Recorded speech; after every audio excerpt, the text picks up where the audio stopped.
बिस्मिल्लाहिर्रहमानिर्रहीम। अस्सलामु अलैकुम। हेल्दी टीवी में आप तमाम दोस्तों को खुश आमदीद। उम्मीद है आप तमाम आबाब खैर व आफियत से होंगे। जैसे कि आजकल आँखों की सोजिश, आँखों का वायरस, आशोब चश्म की वबा फैली है, तो उनके लिए आज बिल्कुल एक आसान सा सादा सा देसी टोटका और उसके साथ साथ एक रूहानी इलाज लेकर हाजिर हुआ। इंशाल्लाह इस देसी टोटके से और इस रूहानी इलाज से आँखों की जो ये सोजिश है, आँखों का जो वायरस है, आशोब चश्म की जो मर्ज़ है, इससे मुकम्मल तौर पर 1-2 दिन में छुटकारा मिल जाएगा। ये ज़्यादातर मानसून के मौसम में होता है। ये वायरस ज़्यादा ख़तरनाक नहीं होता।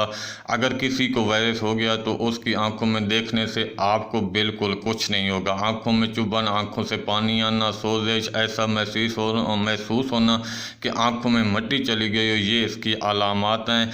थोड़ा सा एहतियात करें, हाथों को बार बार धोएं, चश्मे का इस्तेमाल करें, समाजी फासला रखें, आंखों को मत छुएं, किसी दूसरे के रुमाल, तौलिया और तकिए का इस्तेमाल ना करें। बर्फ़ की टकोर करें, आँखों को बार बार साफ़ पानी से धोएं। अगर बच्चा है तो 1 कतरा, अगर बड़ा है तो 2 कतरे शहद के सुबह शाम आँखों में डालें। इंशाल्लाह 1 या 2 दिन में इस जो आँखों का वायरस है ये बिल्कुल ख़त्म हो जाएगा। आशोब चश्म के जो ये मर्ज़ है ये बिल्कुल ख़त्म हो जाएगा। ये था इसका देसी इलाज। और इसका जो रूहानी इलाज है, ये जो सामने आप स्क्रीन पर ये छोटी सी दुआ देख रहे हैं, ये 7 मरतबा पढ़कर दिल कामिल यकीन के साथ पढ़कर मरीज़ को दाम करें। इस दुआ की बरकत से अल्लाह ताला मरीज़ को शिफा अता फरमाएगा।